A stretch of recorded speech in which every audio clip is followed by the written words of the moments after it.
Physiology SAQ 17 Control of Respiration. A. Compare and contrast the major stimuli for central and peripheral chemoreceptors of respiration. 4 marks. Peripheral chemoreceptors includes the carotid and aortic body chemoreceptors. Carotid body chemoreceptors are stimulated by reduced PaO2, increased PaCO2, and reduced pH. Aortic chemoreceptors are stimulated by reduced PaO2, increased PaCO2, but not acidosis. Hypoperfusion is a stimulant due to stagnant hypoxia. Peripheral chemoreceptors are stimulated by low oxygen tension and not low oxygen content of the blood. Conditions with low blood oxygen content but relatively normal oxygen tension, such as anemia and high carboxyhemoglobin, do not stimulate ventilation via the peripheral chemoreceptors. For central chemoreceptors, major stimuli for central chemoreceptors at the anterolateral surface of the medulla includes increased PCO2 and reduced pH of adjacent brain ECF. CO2 passes across the blood-brain barrier easily and with water produces carbonic acid, which dissociates to hydrogen ions in the CSF. Central chemoreceptors are particularly sensitive to changes in blood PCO2 tension, as the buffering capacity of CSF is less than that of blood due to low protein content with a normal pH of 7.32.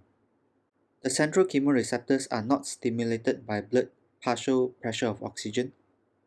Hypoxia in the absence of input from the peripheral chemoreceptors depresses the respiratory center.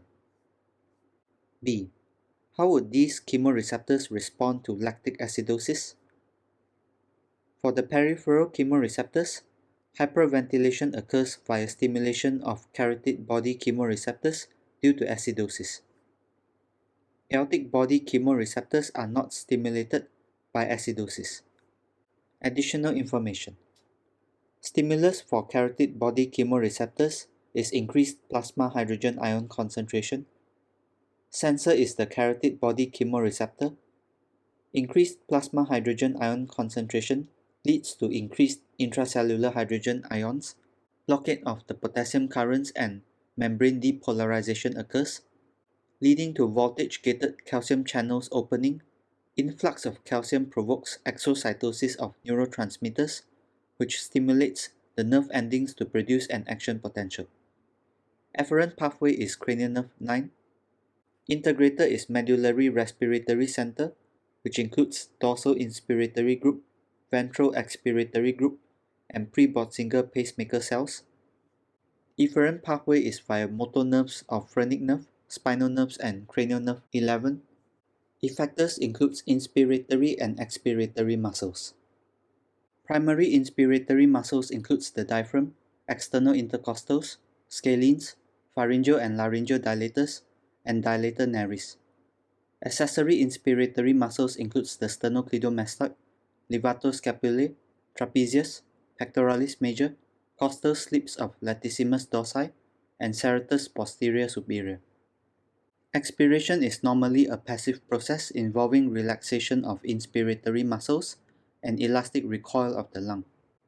Forced expiration is facilitated by internal intercostals, abdominal wall muscles such as rectus, transversus, internal and external obliques, latissimus dorsi, serratus posterior inferior, and quadratus lumborum.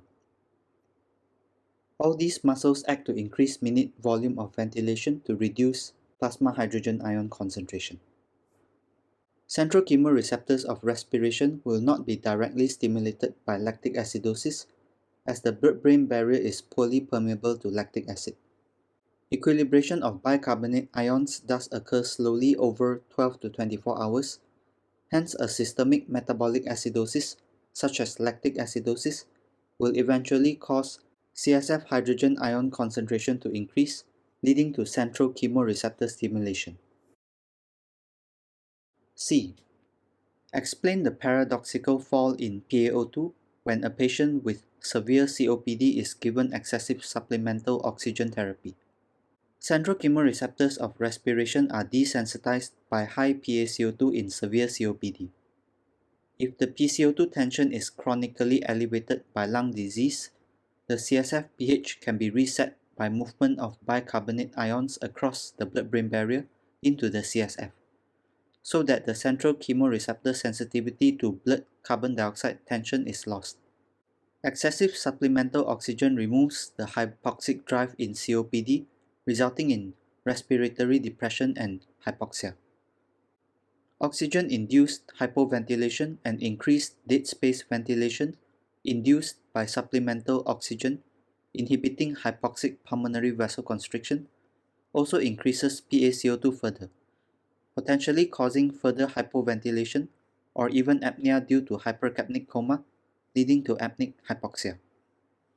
Increased PaCO2 also results in fall in PaO2 by the alveolar gas equation.